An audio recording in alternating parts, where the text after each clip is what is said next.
Shalom. Puji Tuhan, Tuhan masih memberikan kesempatan kepada kita hari ini untuk kita bisa bersama-sama berhimpun, kita bisa memuji Tuhan, dan kita bisa hari ini mendengarkan firman Tuhan. Haleluya. Nah, dalam kesempatan ini, saudara, saya ingin menyampaikan firman Allah dengan satu tema, topik bahasan, pengikut Kristus yang sejati. Jadi, pengikut Kristus yang sejati. Arti kata pengikut, ya saudara, secara umumnya itu adalah pengiring, peserta, ya. Jadi mengiring, menyertai, ikut kepada siapa saja yang memang diikuti. Dan kalau yang namanya pengikut itu selalu akan melakukan apa yang dikerjakan oleh yang diikuti. Namanya pengikut sampai kepada ya apapun aktivitas daripada yang diikuti, itu kita pasti akan lakukan. Sampai kepada perkataannya pun kita turuti. Namanya ngikut. Ya. Tetapi tidak hanya sekedar pengikut, di sini dikatakan pengikut yang sejati.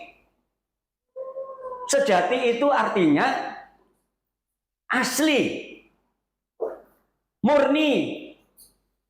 Jadi kalau ngikut secara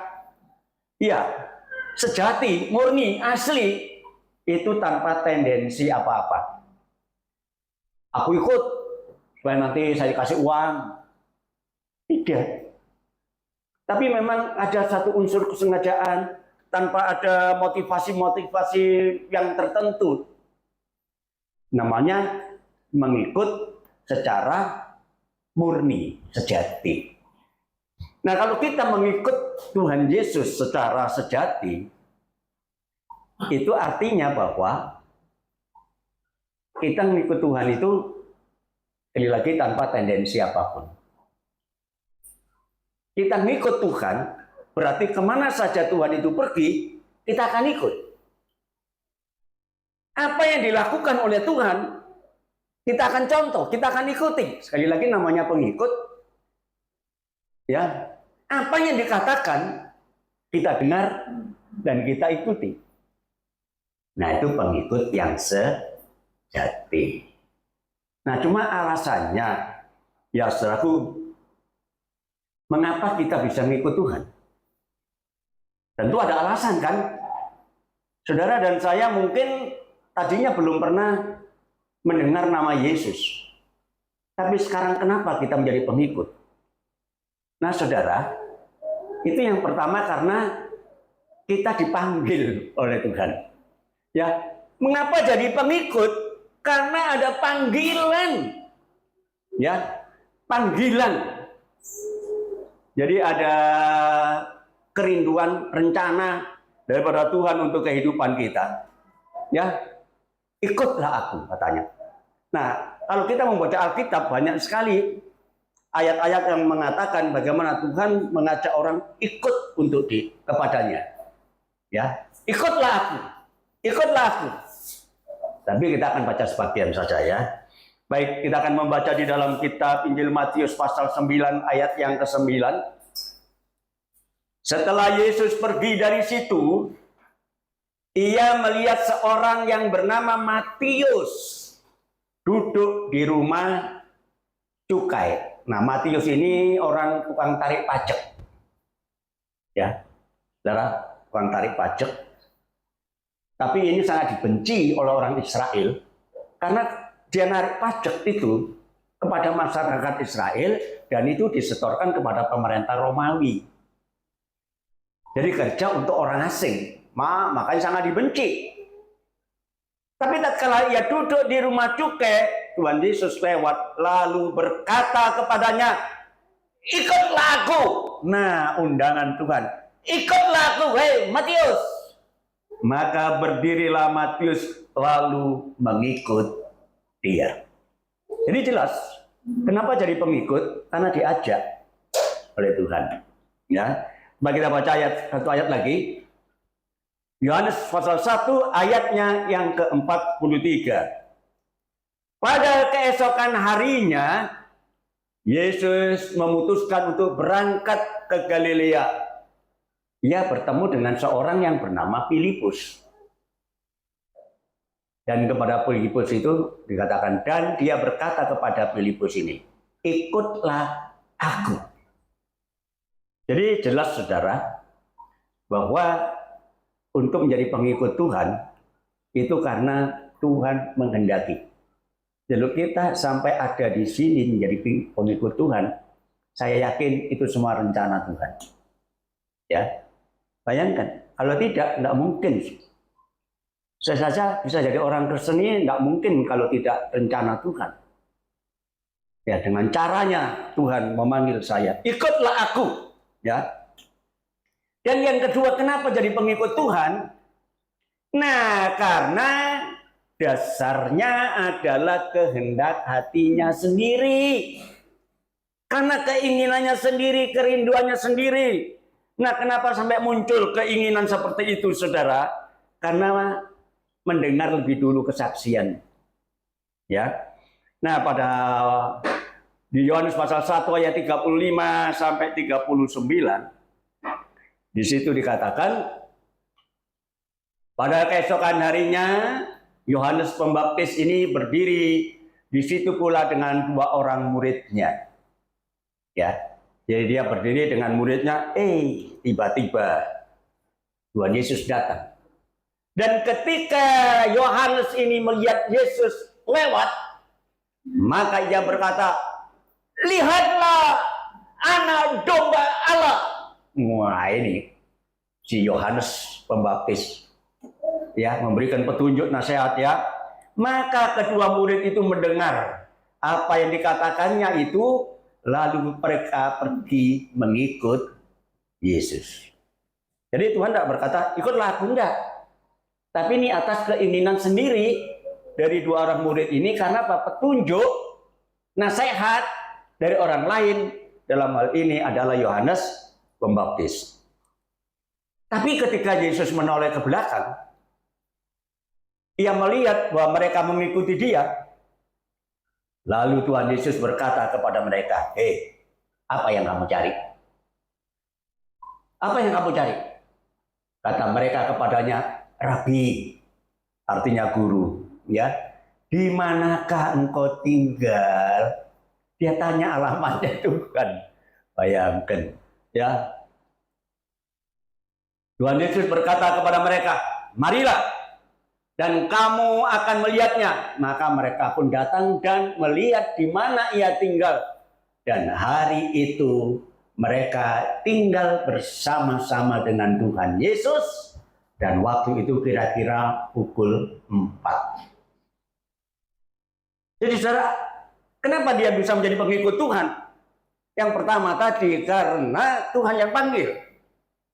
Tapi yang kedua ini karena kerinduannya sendiri ketika dia mendengar nasihat atau petunjuk orang lain. Nah, mungkin juga demikian dengan kita ya. Ada caranya Tuhan memanggil kita, ikutlah aku. Tapi ada kalanya karena kita mendengarkan kesaksian dari orang lain. Ya. Nah, jadi karena keinginan sendiri, tapi ada sesuatu yang sangat tidak disukai Tuhan. Orang yang datang dengan keinginannya sendiri, tetapi dengan tendensi, dengan apa ya? Dengan satu hal yang tidak disenangi oleh Tuhan.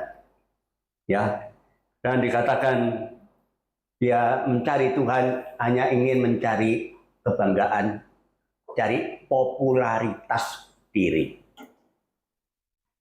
Dan orang yang sedemikian ini ternyata bukan orang yang tidak beragama. Justru pemimpin agama, orang Farisi. Ya, dia datang mencari Tuhan Yesus. Ya. Di dalam Matius pasal 8 ayat 19 dan yang ke-20, lalu datanglah seorang ahli Taurat, ya, dan berkata kepadanya, "Guru, aku akan mengikut engkau. Kemana saja engkau pergi, aku akan ikut." Coba bayangkan. Ya, tapi sejati enggak? Murni enggak? Ini yang penting, saudara. Ya. Maka Yesus berkata kepadanya, dengar ya, serigala itu mempunyai liang dan burung mempunyai sarang, tetapi anak manusia tidak mempunyai tempat untuk meletakkan kepalanya. Artinya Tuhan Yesus tidak pernah istirahat. Dia kerja terus, kamu mau ikut aku? Ya, serigala itu punya kandang, punya liang, bisa tidur. Burung punya sarang, bisa tidur. Tapi aku nggak punya tempat. Aku tetap mau ikut. Kenapa? Tuhan tahu motivasi daripada orang Farisi ahli Taurat ini dalam mengikut dia. Ya. Nah, di dalam Matius pasal 23 ayat 23 sampai 26, Tuhan Yesus karena mengerti, maka dia berkata, "Celakalah kamu. Hei, ahli-ahli Taurat dan orang-orang Farisi." Kenapa? Karena kamu munafik. Munafik itu pura-pura. Hei kamu orang-orang munafik, sebab persepuluhan dari selasih, adas, manis, dan jinten kamu bayar.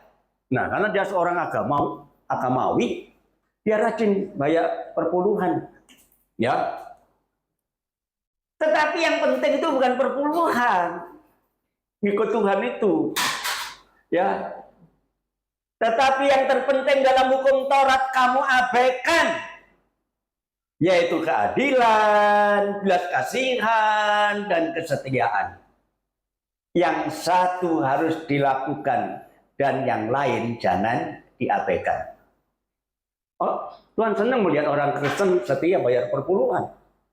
Tapi itu bukan yang terpenting. Yang terpenting bagaimana kita memiliki hidup yang menyenangkan hati Tuhan. Itu yang harus kita kerjakan. Yang lain itu, nah perpuluhan itu juga jangan diabaikan. Jadi percuma kalau cuma bisa bayar perpuluhan, tetapi yang menyenangkan hati Tuhan tidak kerjakan.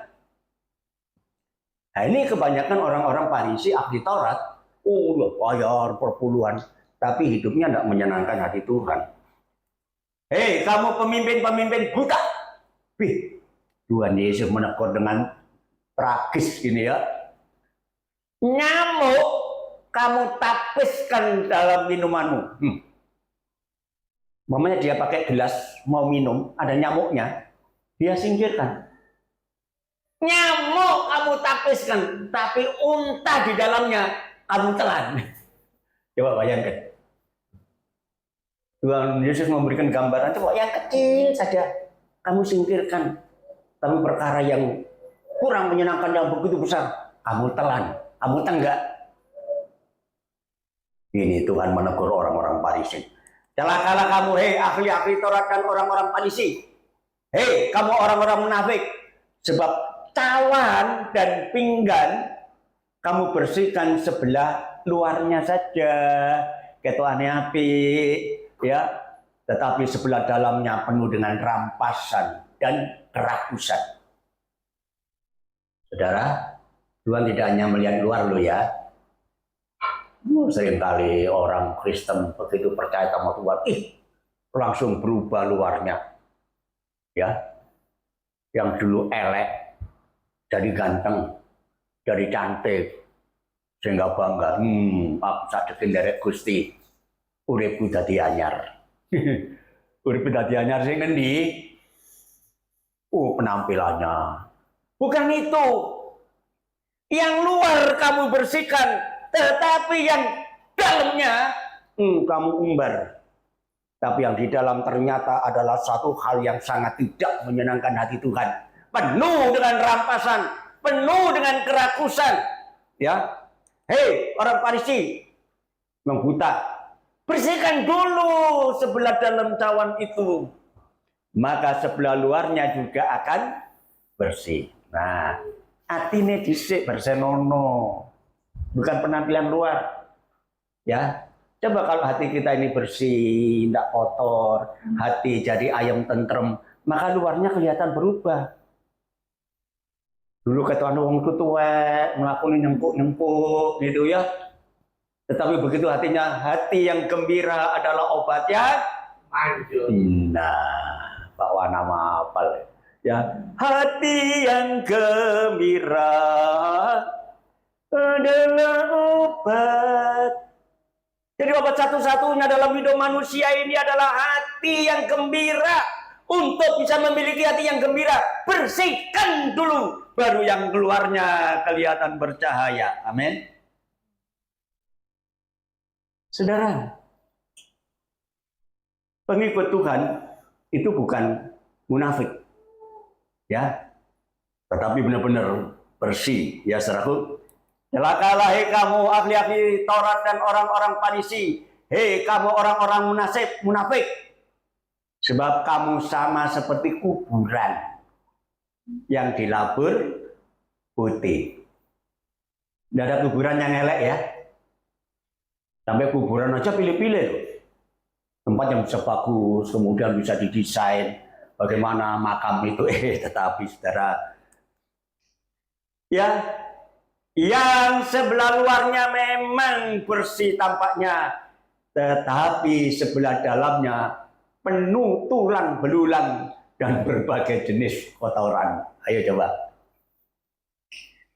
Sebagus apapun kuburan, kalau kita bongkar, tetap isinya tulang belulang. Kelihatan memang bagus. Jadi Tuhan ingin saudara tidak ada kemunafikan dalam kehidupan orang Kristen. Tidak hanya luarnya saja begitu rupa, tapi dalamnya hancur lebur. Tidak.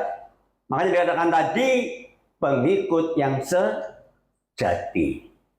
Jadi tidak hanya sekedar mengikut Tuhan, ya.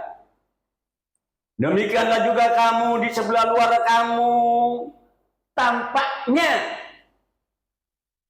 benar di mata orang, tetapi di sebelah dalam kamu penuh dengan kemunafikan dan kedurjanaan.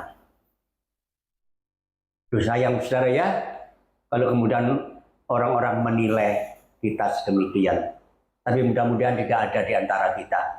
Ya, marilah kita menjadi pengikut Tuhan yang sejati, tanpa ada satu unsur-unsur lain yang membuat kita bisa datang kepada Tuhan. Ya, kalau orang yang tidak benar, motivasinya salah. Ya, ikut Tuhan itu munafik. Munafik itu orang yang pura-pura. Ya, jadi ya itu nggak sejati tadi. Ya, dari, wetokane yang tapi jeroane. Ya, saudara ya. Baik, kita akan membaca Lukas. Ya, ini satu bukti kemunafikannya. Lukas 18 ayat 11 dan 12. Orang Farisi itu berdiri dan berdoa di dalam hatinya. Saudara, kalau kita berdoa dalam hati atau bengok-bengok? Teriak-teriak atau dalam hati? Ya, jarang ya kita berdoa dalam hati. Paling agak keras sedikit, apalagi kalau doa bareng-bareng ya. Tapi ini dalam hati saja Tuhan tahu. Ya, orang Farisi itu berdiri dan berdoa dalam hatinya, ya Allah, aku mengucap syukur kepadamu. Ya, karena aku ini tidak sama seperti orang lain, aku ini berbeda, aku ini istimewa. Sombongnya, aku bukan perampok, bukan orang kejam, bukan orang lalim, bukan pezina, dan bukan juga seperti nih, pemungut cukai ini. Nah, kebetulan ada pemungut cukai yang ikut doa di dalam rumah ibadah. Langsung ditunjuk. Saudara, dan ternyata benar. Aku berpuasa 2 kali seminggu. Aku memberikan 1/10 dari penghasilanku. Bukan dari berkat Tuhan, tapi dari usahanya sendiri. Ini orang Farisi. Saudara, jadi ada yang datang kepada Tuhan karena memang panggilan. Ada yang datang karena kehendak sendiri setelah mendengarkan kesaksian. Tapi ada yang kehendaknya sendiri itu salah kaprah. Ya, itulah pengikut Tuhan yang munafik, ya. Kekristenannya cuma KTP. Saudara sudah ganti belum KTP-nya? Sudah Kristen semua? Hah? Ada yang masih lain agamanya? Ayo. Ini orang munafik. Bayangkan KTP ini Kristen, ya. Tetapi dalam tindakannya tidak menunjukkan dan mencerminkan Kristus di dalam dirinya. Ya. KTP ini Kristen, loh, nyata Kristen. Pak, lihat KTP-nya, Pak. Wih, Pak pendeta. KTP saya pendeta, loh. SIM saya pendeta. Pekerjaannya. Tapi kira-kira hidupnya cocok enggak dengan KTP-nya? Orang munafik, hati-hati. KTP-nya saja Kristen, tetapi hidupnya tidak mencerminkan Kristus. Ibadahnya rajin, tapi sebagai rutinitas saja. Rutinitas, sebagai kebiasaan. Hari Minggu pergi kebaktian. Tapi tidak mendalami arti ibadah itu, saudara. Ya, tidak menikmati ayat, hafal, saudara. Ngelontok. Siapa yang hafal ayat di sini? Ada? Enggak ada ternyata. Ya. Ini orang Farisi ini hafal ayat. Tetapi tidak dilakukan, tidak dipraktekkan. Percuma. Ya. Saya ini kadang-kadang lupa loh, saudara. Mau ngetik itu ayat berapa tadi ya? Baru loh, nggak ada 1 menit. Ayat ini mau tak ketik, loh ayat biru tadi. Lupa saya sekarang. Ya, ya ayat hafal. Tapi bukan hanya sekedar hafal. Mungkin saudara nggak hafal, nggak apa-apa. Tapi yang penting begitu dengar firman Allah itu dipraktekkan. Ya. Jadi aktif begereja. Kelihatannya setia. Tapi nggak memiliki kasih, nggak memiliki kerendahan hati, sombongnya setengah mati, percuma nang gereja. Ya, betul. Mereka mengikut Yesus, tetapi cara hidupnya tidak sesuai dengan apa yang diinginkan. Ya, gaya hidupnya cuma duniawi saja, pamer saja. Lihat, nang gereja pamer. Ya, saudara.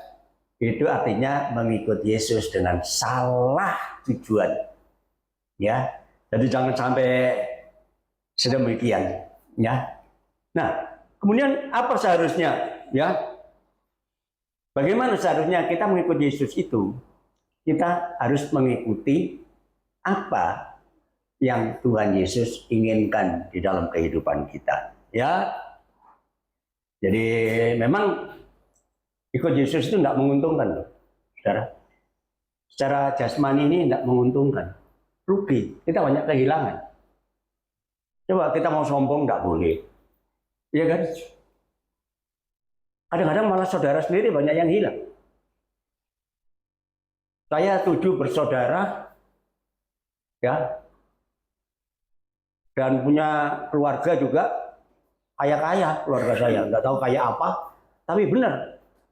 Ada yang kerja di Pertamina, ya, numpak saya itu kerja di Pertamina, ya. Ada yang punya restoran, tapi mereka tidak mau ketemu saya. Sejak saya jadi orang Kristen, tidak mau. Rugi kan? Jadi Tuhan itu sebenarnya ada kerugian, saudaraku ya.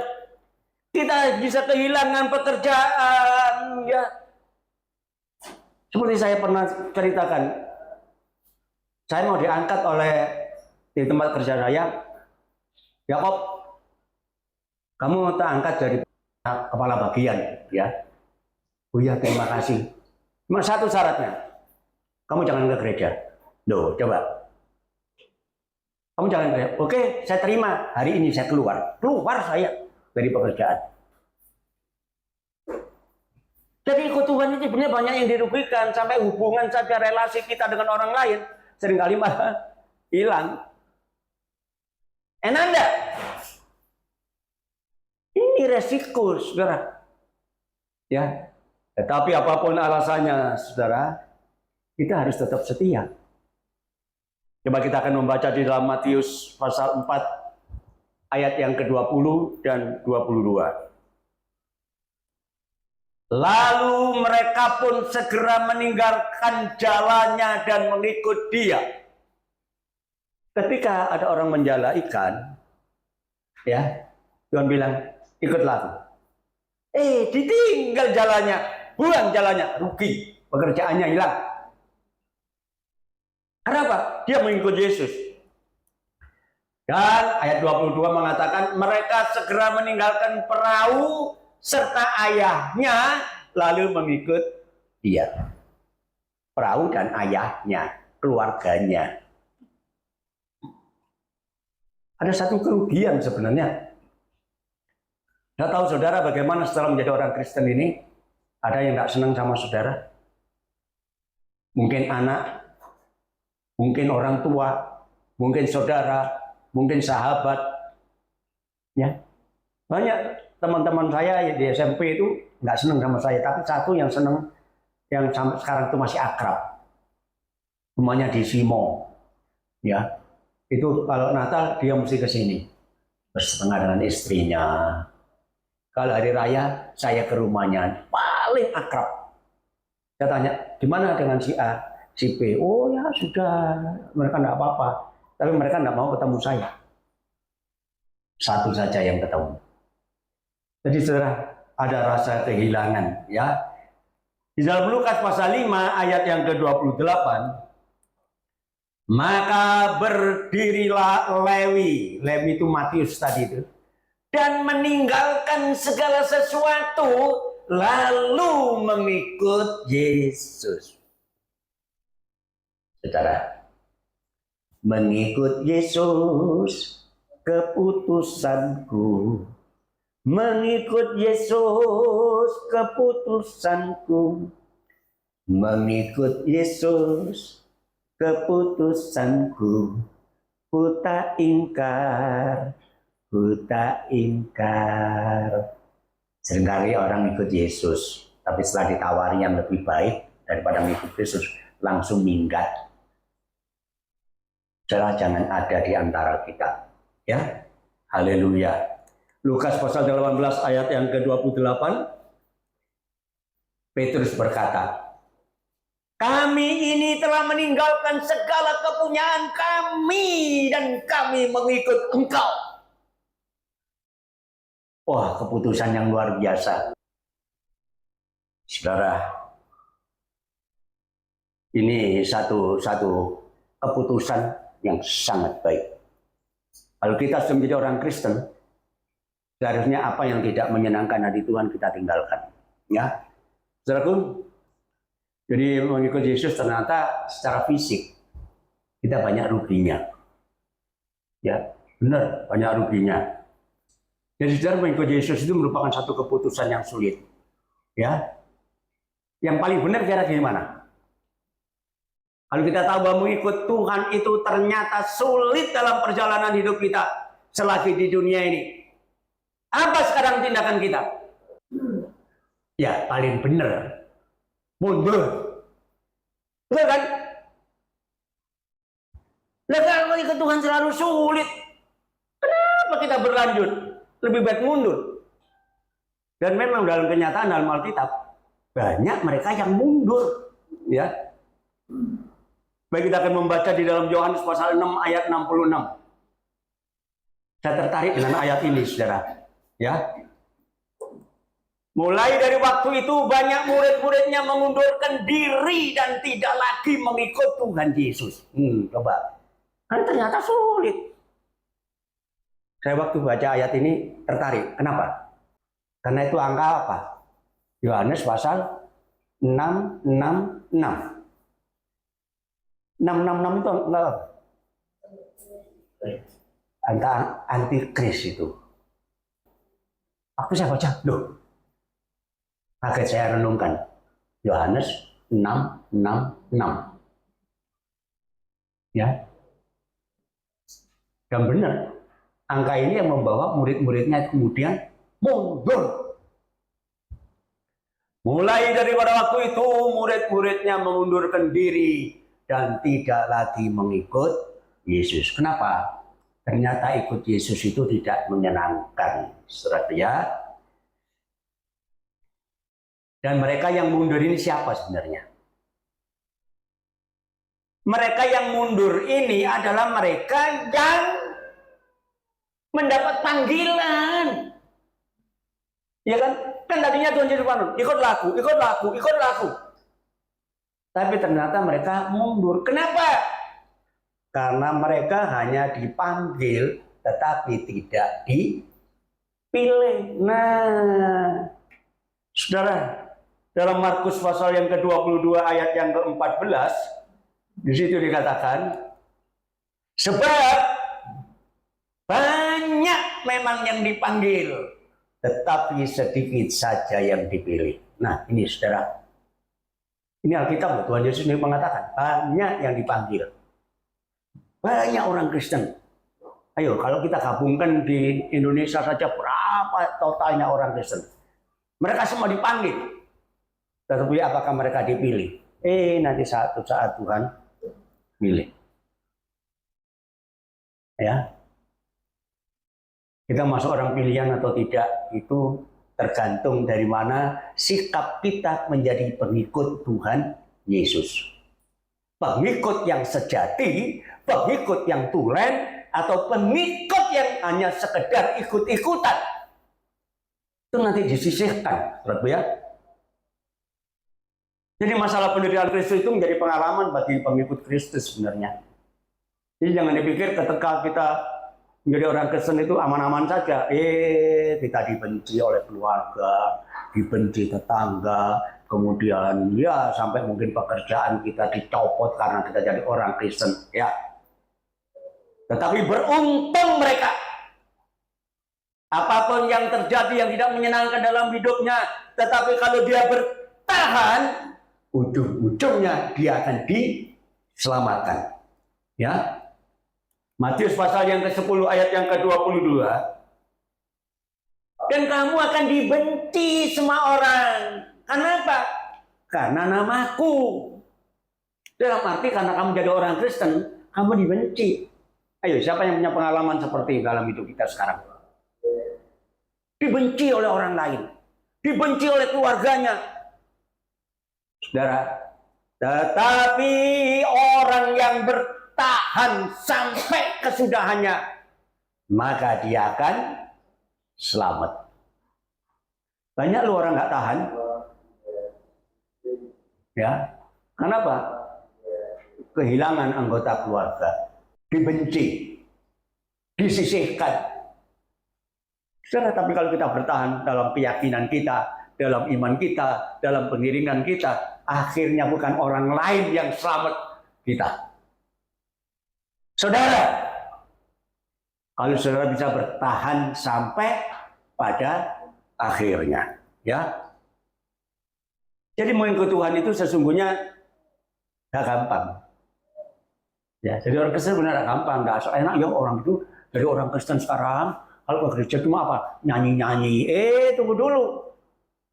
Menyanyi itu memang ada unsur yang diharuskan kita memuji, memuliakan Tuhan. Bukan menyanyi cuma apa ya? Pamer gaya, saudaraku. Sampai kemudian sedemikian rupa, nyanyi bulet-bulet. Ya. Kita menyanyi memuji Tuhan. Ya. Tetapi ternyata orang Kristen itu sebenarnya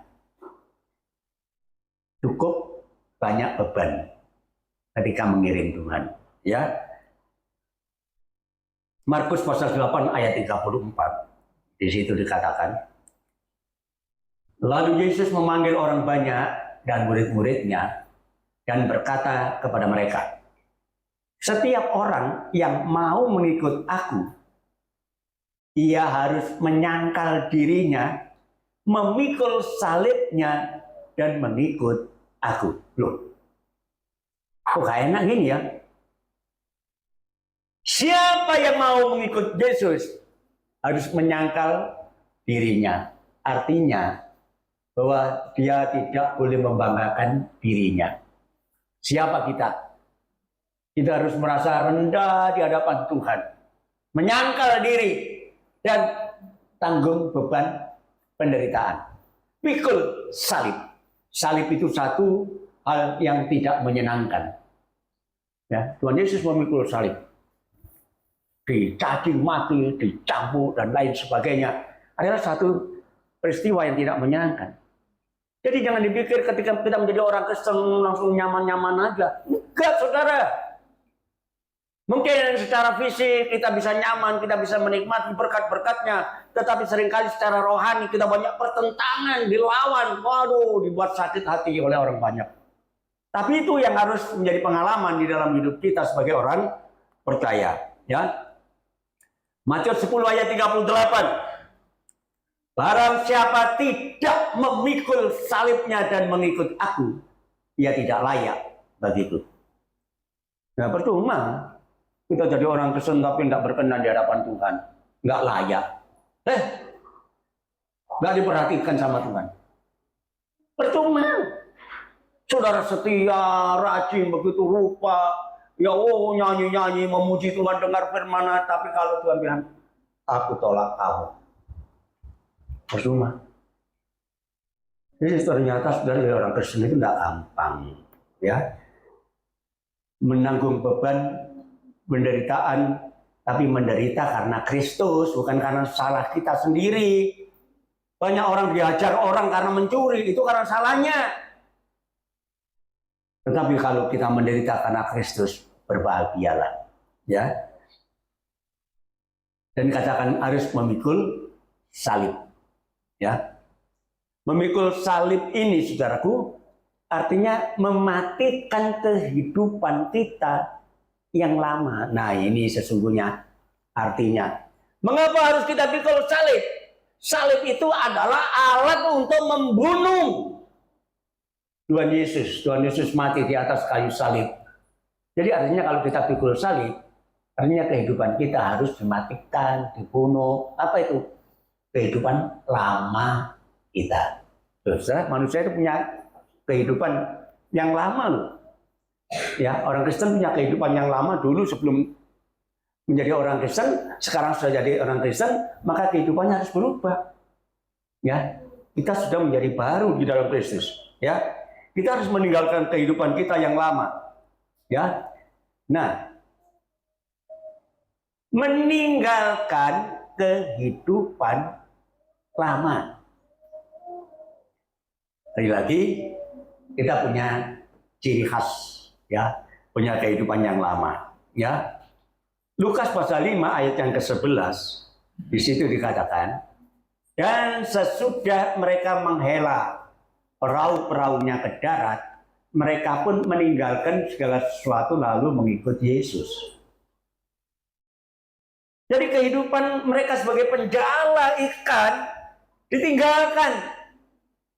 Ini kalau secara fisiknya, ya, secara materi dia tinggalkan, tapi bukan hanya materi saja sebenarnya, ya. Bukan hanya masalah bendanya ditinggalkan. Mungkin ada orang yang berani berkorban karena Yesus, ditinggalkan semuanya.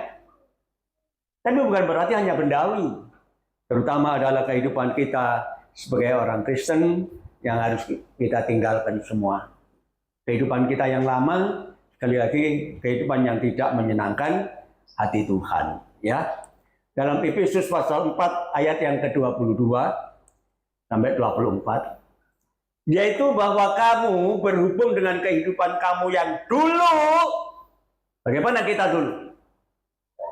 Hidup kita sebelum Tuhan kenal Tuhan Yesus. Hidupnya selalu ditandai dengan dosa, ditandai dengan duka cita, tidak ada senangnya sama sekali dulu.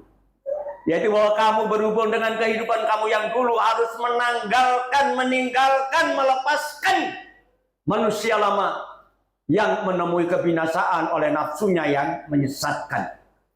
Jadi hidup lama kita itu nggak ada warisan di surga. Ya, hidup lama kita itu artinya hidup yang sebelum kita kenal Tuhan Yesus. Apa yang kita lakukan semuanya dikatakan di situ ya akan menemui kebinasaan. Ya. Dan kalau kita tetap bertahan dalam kehidupan yang lama, jangan harap kita mendapatkan pemeliharaan Tuhan dalam arti yang rohani, ya. Dan supaya kamu dibaharui, bukan penampilan kita yang baru, tetapi roh dan pikiran. Jeroan kita, saudara, yang dia nyari, bukan luarnya. Apa untungnya kalau hanya luar saja, fisik saja yang dianyari, kemudian begitu rupa, ya? Sekarang yang penting adalah jeroan, ya, roh dan pikiran. Seringkali pikiran kita muter-muter nggak karuan kan? Nah, tetapi setelah jadi orang Kristen, rohnya diperbarui, ya, pikirannya dipaharui. Ya, yang biasa mikir-mikirnya tidak karuan, itu ya. Kalau itu ditinggal, dikatakan supaya ya kamu diperbarui dan mengenakan manusia baru yang telah diciptakan menurut kehendak Allah di dalam kebenaran dan kekudusan yang bukan etok-etok. Kekudusan bukan pura-pura, tapi benar-benar kudus. Kekudusan yang sesungguhnya. Ya. Jadi enggak cuma pamer, tapi ada kepalsuan, tidak. Tapi benar-benar hidup yang sudah dirubah oleh Tuhan. Dan yang kedua, pikul salib itu melepaskan ya keakuan kita, yaitu belajar taat akan firman Allah. Ya. Jadi saudara, tidak hanya sekedar kita rajin dengar firman Allah, tetapi taat, tunduk, patuh, nurut. Itu Kristen sejati. Pengikut Kristus yang sejati itu selalu mendengar apa yang diikuti. Ya. Siapa yang diikuti? Tuhan Yesus. Dengar perkataannya dan turuti firman-Nya, ya. Dalam Yakobus pasal yang pertama ayat yang ke-22, tetapi hendaklah kamu menjadi pelaksana firman, bukan hanya mendengar saja.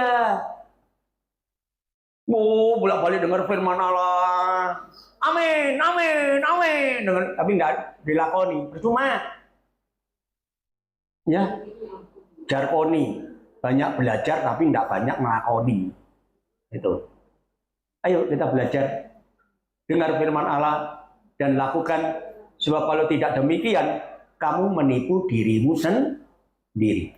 Coba saudara pikirkan, orang yang menipu dirinya sendiri ini kira-kira orang apa ya? Kalau menipu orang lain sih enak, ya. Orang lain ditipu, orang lain dirugikan. Tetapi sekarang menipu dirinya sendiri. Sebodoh-bodohnya orang, tidak akan pernah ada yang menipu dirinya sendiri. Ya. Jadi menjadi pelaku firman Allah, sekali lagi tidak menjadi sekedar pendengar membaca, tetapi sebagai pengikut yang setia, ngelakoni. Ya. Dalam Yohanes pasal 10 ayat yang ke-27, dikatakan di situ, domba-dombaku. Nah, karena Tuhan Yesus menyatakan sebagai gembala yang baik, maka pengikut-pengikutnya itu bisa dikatakan domba-domba. Nah, domba yang baik, domba sebagai pengikut yang sejati, yang setia, domba-dombaku itu mendengarkan suaraku dan aku mengenal mereka dan mereka mengikut aku. Karena orang Kristen dengar firman Allah, tapi tidak berhenti cuma mendengar. Mengikut aku, nurut. Ya, lagi jangan kita menipu diri kita sendiri, saudara. Hanya mendengar saja firman Allah, tapi tidak pernah dilakoni. Tidak. Kita senang makan apa? Maunya nonton balap. Hanya tahu saja nonton balap, tapi tidak pernah merasakan. Percuma kan? Beli, makan. Nah, baru saya benar-benar merasakan ini benar-benar nonton balap. Ya. Apa itu? Sop buntut. Saya pernah makan sop buntut.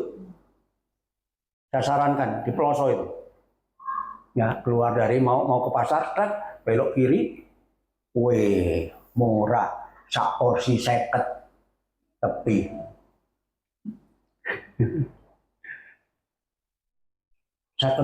Iya, 55 sama makan. Sama minumnya jeruk anget. Nah, itu saja itu minum jeruk anget. Ya. Nah, cuma kalau tahu saja, oh itu sop buntut enak, tapi tidak pernah makan. Ayo, percuma kan? Jadi saudara, domba-dombaku itu mendengarkan suaraku dan kemudian mereka mengikut aku. Menjalani apa yang diperintahkan oleh Tuhan. Ya. Dan yang ketiga, meneladani. Ya. Jadi yang ketiga, pikul salib itu adalah meneladani, mencontoh Kristus di dalam setiap kehidupan. Jadi saudara, orang bisa mengenal Yesus lewat kehidupan kita. Karena kita mencontoh Tuhan. Ya. Oh, baik orang Kristen ku ngono ya. Nah, orang bisa kenal Tuhan Yesus karena melihat kehidupan kita, ya. Filipi pasal yang kedua ayatnya yang kelima sampai yang ketujuh. Hendaklah kamu di dalam hidupmu bersama menaruh pikiran dan perasaan yang terdapat juga di dalam Kristus Yesus. Saudara, pikiran, perasaan Yesus ditransplantasikan, dicangkokkan di dalam kehidupan kita. Sehingga kita memiliki pikiran dan perasaan Yesus Kristus. Ya. Haleluya. Yesus siapa? Yang walaupun dia di dalam rupa Allah, walaupun dia sendiri itu adalah Allah, tetapi tidak menganggap kesetaraan dengan Allah itu sebagai milik yang harus dipertahankan. Tapi tidak sombong dia. Ya, dia itu Allah sendiri sebenarnya yang turun ke dalam dunia. Ya, tapi tidak menganggap kesetaraan dengan Allah itu sebagai milik yang harus dipertahankan sampai ngotot. Seperti kita kadang-kadang ngotot juga ya. Coba aku. Jangan macam-macam, coba aku. Ya, saya pernah teman saya bilang gitu, coba aku. Tak jawab, kamu mau gendeng. Kontakan dulu, kan dewe. Coba bayangkan. Sing gak harus jenenge dhewe, sing gak harus awake dhewe ku wong gendeng. Orang gila. Coba aku loh kan. Saudara tahu diri saudara sendiri? Nah, itu kok teman saya. Oh gak ngerti ya, coba aku. Wong gendeng. Orang gila. Ayo mau apa dia? Kalau bisa ngomong, yang kan dhewe gak ngerti awakmu. Kamu sendiri tidak tahu dirimu sendiri sampai tanya siapa saya. Saudara, Yesus walaupun dia sebenarnya adalah Allah sendiri, setara dengan Allah, tapi tidak menganggap kesetaraan Allah itu dipertahankan. Melainkan dia telah mengosongkan dirinya sendiri, menganggap diri ini kosong, hampa, dan mengambil rupa seorang hamba, seorang budak, dan menjadi sama dengan manusia. Coba bayangkan Allah sendiri sampai mencuci kakinya murid-muridnya. Sampai muridnya ada yang nolak, jangan Tuhan, jangan. Kaki muridnya dicuci. Dia menempatkan diri sebagai seorang hamba, ya, menjadi manusia Bayangkan saudaraku, dia tidak mempertahankan, dia nggak sombong. Jadi kalau orang yang sudah menyalibkan diri itu nggak sombong, rendah hati, sama seperti Tuhan Yesus Kristus. Karena Tuhan pernah berkata, belajarlah kepadaku karena aku lemah lembut dan rendah hati, sehingga kamu akan mendapatkan ketenangan bagi jiwamu. Ya. Dan yang keempat, di sini dikatakan mengambil bagian dalam penderitaan Kristus. Jadi Tuhan Yesus sudah menderita, kita ambil. Kita ikuti jejaknya. Ya. Filipi pasal 1 ayat 29. Sebab kepada kamu dikaruniakan bukan saja untuk percaya kepada Kristus. Tidak hanya sekedar percaya, melainkan juga untuk menderita untuk Dia. Menderita untuk Dia. Artinya menderita karena Yesus. Ya, bayangkan. Banyak kita melihat saudara-saudara kita, teman-teman kita, tokoh-tokoh Kristen yang menderita karena Kristus. Ada yang siap dipancung karena Kristus. Kita masih mending ya, paling-paling mati, tidak disenangi tetangga gitu aja. Ya. Tapi ada pahlawan-pahlawan Kristus yang dia sampai mati, ya, karena dia mempertahankan keyakinannya. Jadi kita dikaruniakan bukan hanya untuk percaya saja, ya, tidak cukup, tetapi kita juga harus menerima bagian kita selagi kita ada di dalam dunia ini, ya. Jadi banyak tadi dikatakan juga mereka rela meninggalkan jalannya, ditinggalkan perahunya, ditinggalkan, bahkan orang tuanya juga ditinggalkan. Ya. Tapi ada yang sempat pamit juga. Dalam Lukas pasal 9 ayat 61 sampai 62. Dan seorang lain berkata, aku akan mengikut engkau Tuhan, cuma izinkan aku pamitan dulu dengan keluargaku. Hei, minta izin, pamit.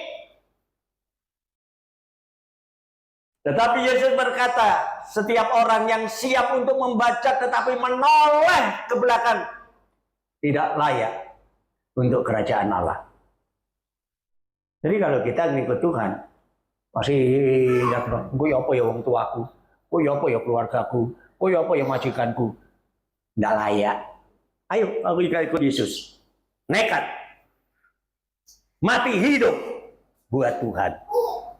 Wah, jadi benar kalau gitu, ngikut Yesus itu memang kita harus berani menanggung beban. Ya, kita lihat murid-murid itu mereka pokoknya ya saja dan melakukannya. Ya, kelihatannya memang kok apa ya, sembarangan tanpa pikir gitu kayaknya ya. Tapi memang dia kerjakan itu semua ya karena mereka merasa terpanggil dan ikut Yesus, dan saudaraku, dia kemudian setia kepada Tuhan ya. Nah, saudaraku, jangan dipikir ketika apa yang kita dengar tadi bahwa mengikut Yesus itu kita harus berani menanggung salib ya, melepaskan hidup kita yang lama, berani menanggung beban apa yang terjadi ketika kita menjadi orang Kristen ini, saudaraku ya. Jangan dipikir itu nggak ada akhirnya.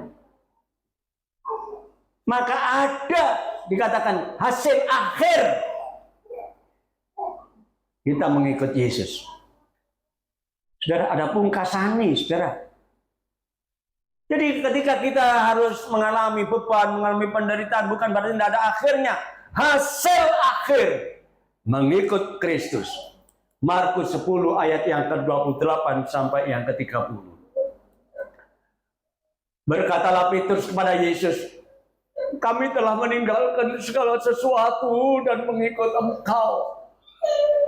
Jadi Petrus berkata, ya, jawab Yesus, aku berkata kepadamu, Sesungguhnya setiap orang yang karena aku dan karena Injil meninggalkan rumahnya, meninggalkan saudaranya laki-laki atau saudaranya perempuan, ibunya atau bapaknya, anak-anaknya atau pekerjaannya, ladangnya, ya, orang itu sekarang dan masa ini juga akan menerima kembali 100 kali lipat. Artinya Tuhan tidak akan pernah membiarkan kita. Ketika kita berani berkorban, kita berani menyerahkan diri dalam beban penderitaan karena mengikut Yesus, Tuhan tidak akan pernah meninggalkan kita. Ya. Orang itu pada masa ini juga akan menerima kembali 100 kali lipat rumah, saudara laki-laki dan saudara perempuan, ibu, anak, dan ladang. Ya benar saudara, saya sudah punya saudara laki loh. Ya. Tapi sekarang saya punya saudara banyak. Saudara-saudara kan, di mana-mana ketemu sama-sama orang Kristen, mereka menganggap saya saudaranya, keluarganya, ya.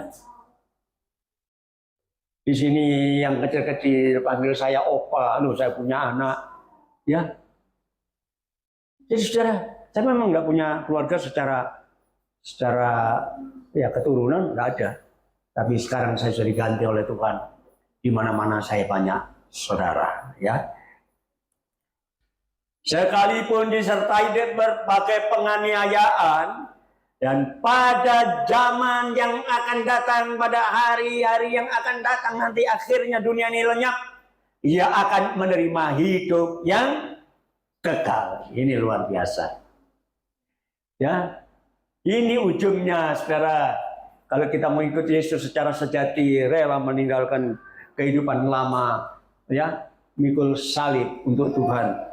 Ternyata hadiahnya luar biasa yang tidak bisa dibeli dengan emas dan perak, yaitu kehidupan yang kekal. Ya, sebab itu saudaraku, padahal kita memulai hidup kita dengan pertobatan yang benar. Ya, jangan puas hanya identitas kita orang Kristen.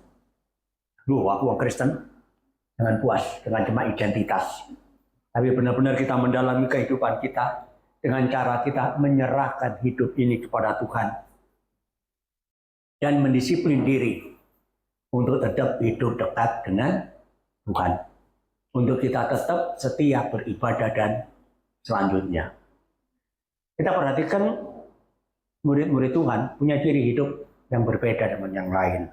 Ya, di dalam Kisah Rasul pasal yang kedua ayat yang ke-42, mereka orang-orang yang sudah percaya kepada Tuhan Yesus bertekun di dalam pengajaran rasul-rasul dan di dalam persekutuan. Tekun menjalankan firman Allah dan tetap setia dalam ibadah, dan mereka selalu berkumpul untuk memecahkan roti dan berdoa. Memecahkan roti, menghargai korban Yesus Kristus, dan selalu hidup dalam doa. Saudara, ini sebenarnya menjadi ciri khas kita ya. Orang Kristen itu apa yang digunakan dalam kehidupan sehari-hari. Ya tetap tekun di dalam doa, menyanyi, memuji Tuhan, bersekutu bersama-sama. Ya, saudara, bagaimana dengan keluarga dan rumah tangga kita?